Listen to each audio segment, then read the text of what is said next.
इस कार्यक्रम के पुण्यार्चक हैं संस्कार सागर पंचपालियती इंदौर।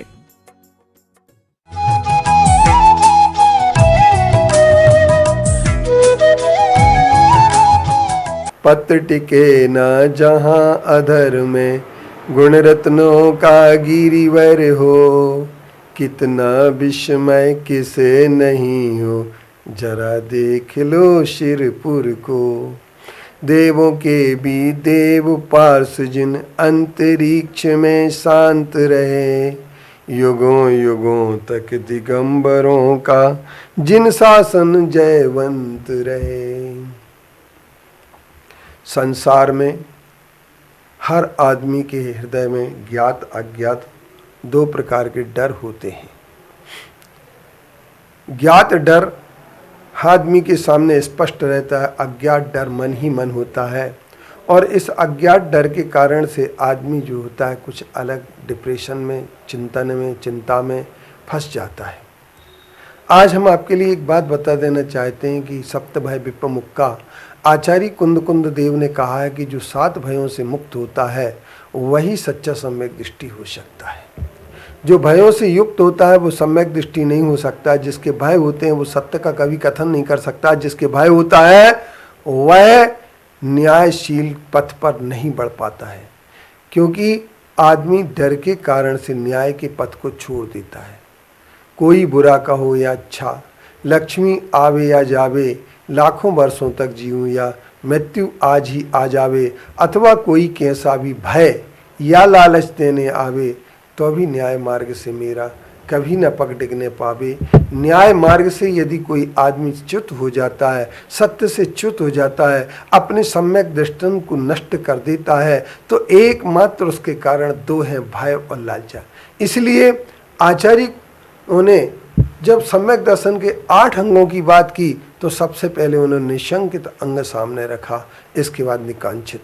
निशंकित अंग ये कहता है कि भय से मुक्त होकर के आप अपने तत्व का चिंतन करिए, आप अपने तत्व को स्वीकार करिए भय से मुक्त होकर के। क्योंकि भय जो होता है आदमी को अस्थिर कर देता है, आदमी की सोच को अस्थिर कर देता है। कभी वह अपनी भाषा स्पष्ट रूप से नहीं बोल पाता है जो डरता है। इसलिए वह भयभीत व्यक्ति न स्वयं के लिए न्याय प्राप्त कर पाता है, न दूसरे के लिए न्याय दिलवा पाता है, क्योंकि वह भयभीत होता है। लेकिन जिसने न्याय पथ के लिए सोचा है वह सबसे पहले यह बात तय कर लेता है कि हमें कोई डरने की आवश्यकता नहीं है, हम किसी से डरेंगे नहीं। क्योंकि आदमी के सामने डर 7 प्रकार के जो होते हैं उनमें सबसे पहले डर होता है इस लोक का डर, लोग क्या कहेंगे, हमारे मित्र हमसे छूट जाएंगे, हमारे रिश्तेदार हमसे छूट जाएंगे। इन्हीं आधार पर व्यक्ति जो होता है अपनी बात स्पष्ट नहीं कह पाता है, स्पष्ट रूप से तत्व को स्वीकार नहीं कर पाता है, अतत्व को भी स्वीकार करने लगता है, जो तत्व नहीं उसे भी स्वीकार करने लगता है। दूसरे नंबर पर परलोक भय।